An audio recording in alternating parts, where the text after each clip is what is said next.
I'm supposed to be strong. But why does this feel so hard? And here's what I want every dad to hear from the start. You are not weak. You are not failing. And you are not the only one. By the end of the first year of fatherhood, men had a higher risk of depression and stress-related problems than they had before the pregnancy.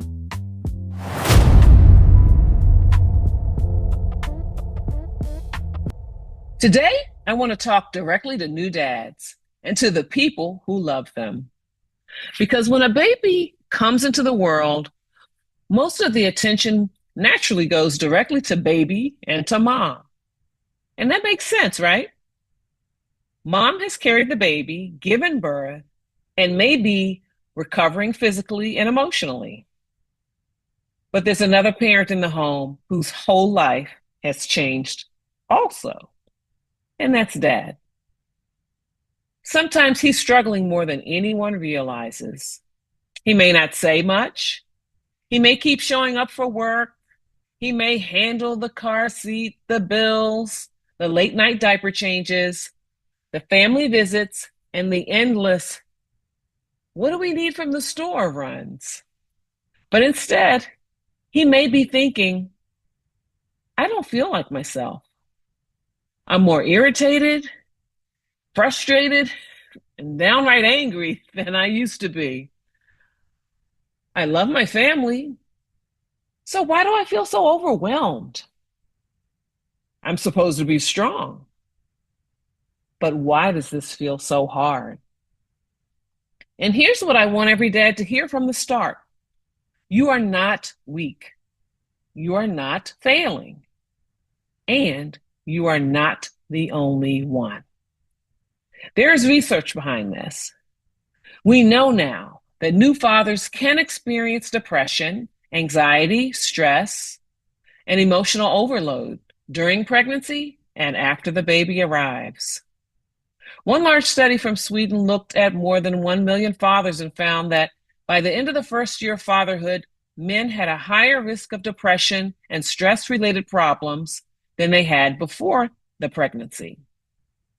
Now, interestingly, many dads seem to do okay during pregnancy in those early months after birth, but the struggle showed up later in that first year. That's important because sometimes people assume, well, he seemed fine when the baby was born, so he must be fine. But that's not always the case. For some dads, the pressure can build slowly. The sleep loss catches up. I can certainly relate to that sleep deprivation. The weight of handling the bills can feel heavier. The relationship changes. The responsibility gets real. And the freedom you used to have is suddenly gone.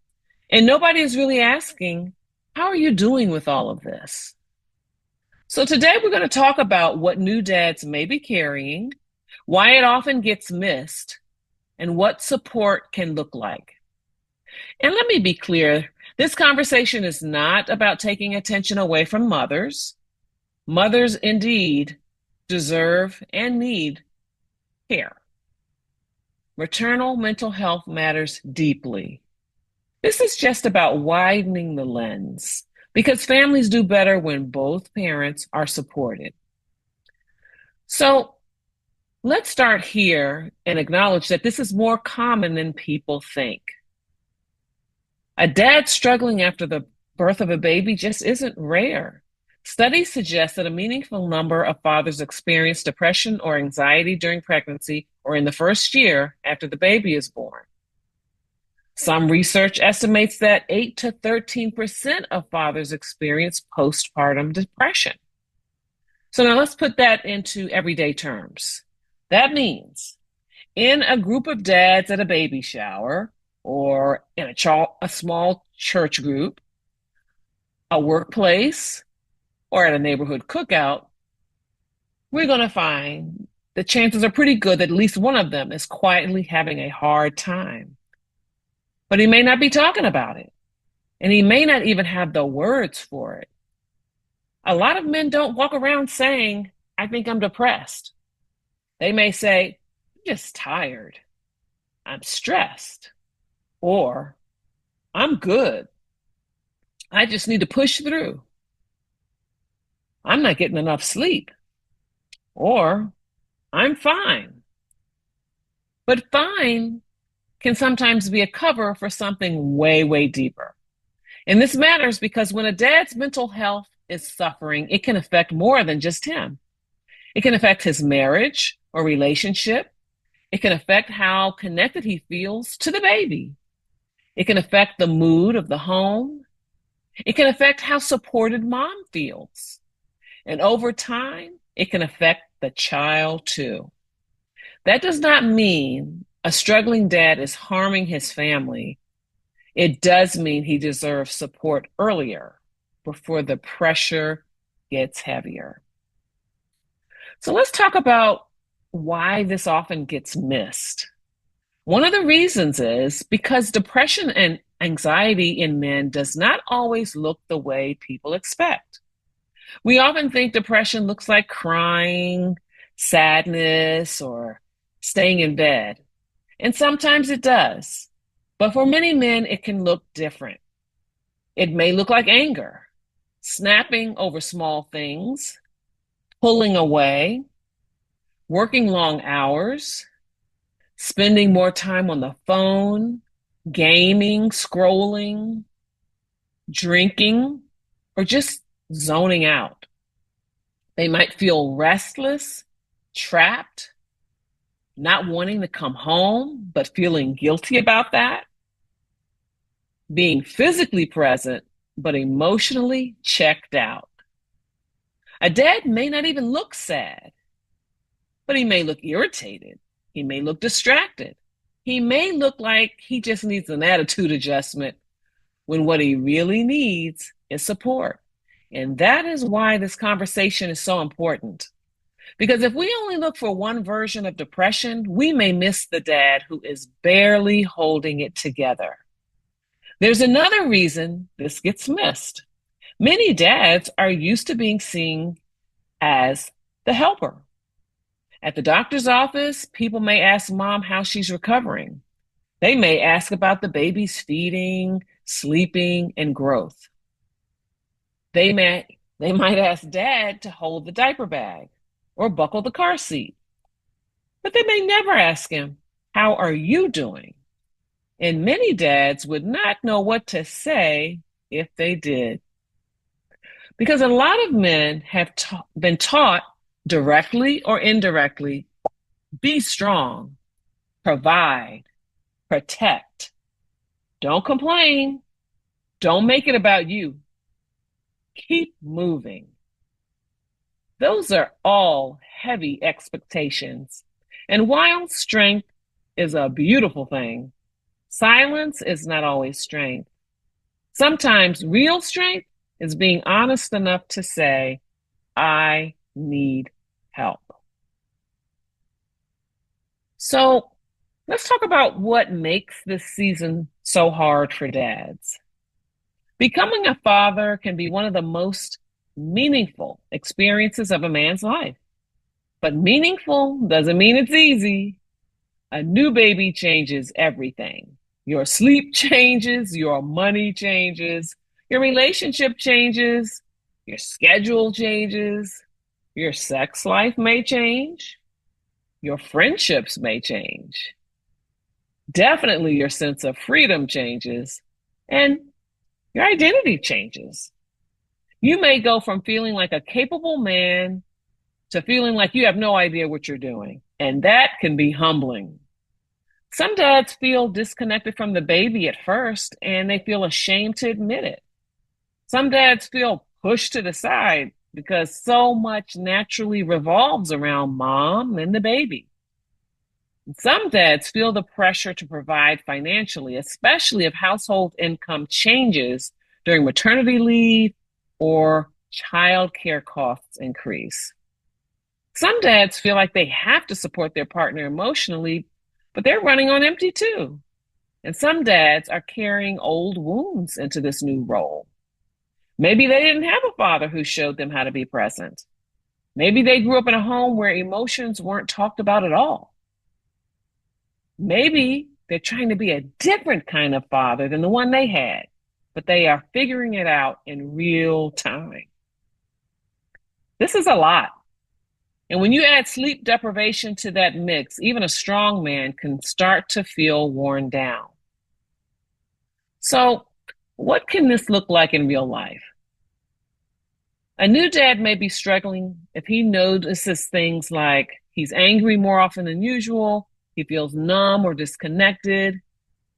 Hey, Mama, I get it. I remember those early days of motherhood, feeling totally outnumbered and out of my depth with my twin boys.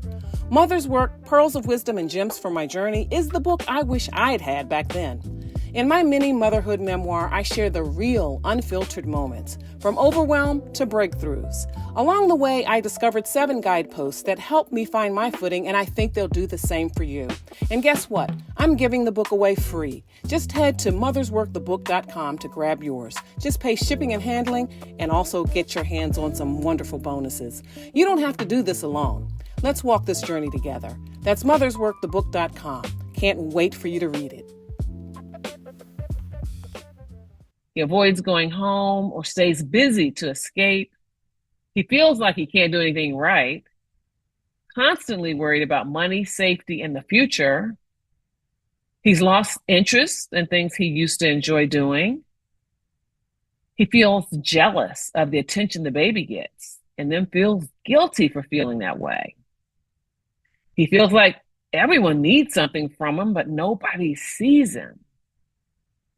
And here's one that really, really matters. He may love his baby deeply and still feel overwhelmed by fatherhood. Both can be true. Many, many things can be true. But love does not cancel out exhaustion. Gratitude does not cancel out stress. A man can be thankful for his child and still need support. That is not failure, my friend. That is being human. This can have an impact on the whole family because, listen, when a father is not doing well emotionally, it can create tension in the home. He might be short-tempered. Mom may start to feel alone. Conversations turn into arguments. And both parents are silently keeping score. I'm doing more. No, I'm doing more. I'm tired too. You don't understand what I'm carrying. And suddenly, 2 people who love each other are living like opponents instead of teammates. That is why dad's mental health matters too. Not because dad is the center of the story, but because he is part of the story and the family system. When dad is healthier, the family is stronger. When dad has support, mom benefits too. When dad feels more stable, more grounded, he can bond more easily with the baby. When both parents are cared for, the home becomes more peaceful, and for children, that absolutely matters. Research shows that fathers play an important role in children's emotional, social, and developmental well-being. So supporting fathers is not optional. It is part of supporting families. So here's what dads need to hear. You do not have to pretend that this is easy. You don't have to have all the answers. You do not have to be the perfect husband, perfect provider, perfect father, and perfect problem solver every hour of the day. Your family does not need a perfect man. They just need you to be present. And being present starts with being honest. If you are constantly angry, numb, anxious, checked out, or feeling like you are disappearing under the weight of responsibility, please do not ignore that. Do not just man up or suffer in silence. There really is a better way. Talk to someone. That might be your partner. It could be a close friend, a doctor, a counselor, a pastor, a mentor, maybe even another dad who will tell you the truth and not just joke about it. And when you talk to a healthcare provider, be specific. You can say, since the baby came, I don't feel like myself. I'm anxious. I'm having trouble connecting with my baby. I'm starting to drink more than I used to. I'm not okay, and I need help figuring out what's going on. Speaking these brave words could be the beginning of things getting way better for you. So, partners and loved ones, here's what you can do for those new fathers in your life. Ask him, how is he really doing? Not just, how's the baby? Is mom okay? Ask, how are you holding up? What has been harder than you expected? Or what has been different than you expected? Are you feeling like yourself? What do you need that you just haven't said out loud? And give him the room to answer honestly. He may not open up right away, and that's okay. Some men need to know the question is safe before they trust it. And when he does talk, try not to rush in with correction. Try not to say, well, mom has it harder, or everybody's tired. You just need to help more. Or a popular one, welcome to parenthood. Even if these comments are meant in fun, they can really shut the door on communication. Instead, try to say something like, I'm glad you told me. I get it. That sounds heavy. You don't have to carry that alone. And hey, let's figure out what support could look like for you. So here are some practical steps for you, Dad. First, protect sleep where you can. I know that might sound laughable with a newborn in the house, but even small improvements matter. A longer stretch of sleep, taking shifts, asking for help, or letting someone else cover a feeding when possible could really make a difference. And second, get outside. Take a short walk, get some sunlight, some fresh air. Just move. It does not fix everything, but it can help lower the pressure in your body. Third, stay connected to another adult. Many dads isolate without meaning to. So text a friend, call someone, meet another dad for coffee. You don't have to have a full emotional speech prepared. Just start with, man, this season is harder than I expected. Fourth, talk with your partner about more than logistics. It's easy for every conversation to revolve around the baby, diapers, bottles, money, appointments, and who forgot to wash the pump parts. But your relationship still needs care. Even 5 honest minutes can help. What was hard for you today? What do you need from me today? What are we doing well, even though it's hard? And fifth, please consider professional support. Therapy is not just for crisis. It's a place to sort through pressure, anger, fear, identity, and stress before it turns into something heavier. And if you are in a dark place, if you're thinking about harming yourself or you feel like your family would be better off without you, please seek immediate help. In the US, you can call or text 988 to reach the Suicide and Crisis Hotline. You matter too much to carry that alone. So, as we wrap up, I want to leave you with this. The birth of a baby changes the whole family, not just mothers, fathers too. And when a father is struggling, we do not need to shame him. We do not need to ignore him. We do not need to tell him to toughen up. What we need to do is see him. We need to ask better questions. We need to make room for him to tell the truth. Because a father who gets support is not less of a man. He is a man choosing to be well for himself and for the people he loves. So maybe the next time we see a new dad, we ask something more than, is the baby sleeping? Maybe we ask, how are you really doing?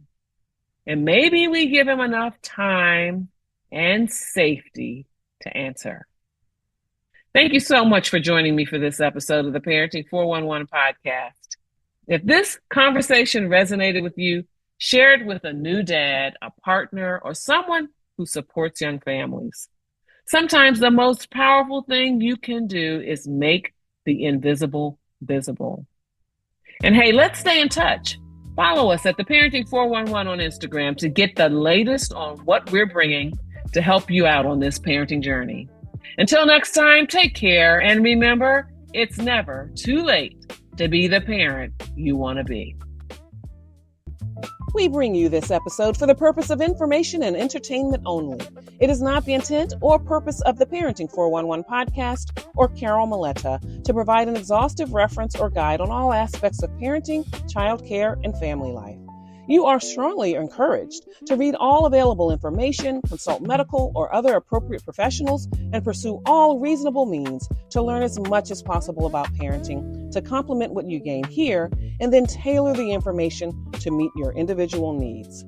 Yes, parenting is a serious matter, though it is not an exact science. The context and insights offered in this and every episode represent an account of knowledge and personal experiences of the host and any featured guests for the viewers' and listeners' information and consideration. The host and guests do not guarantee to our viewers or listeners any specific parenting outcomes from this episode or taking actions described here.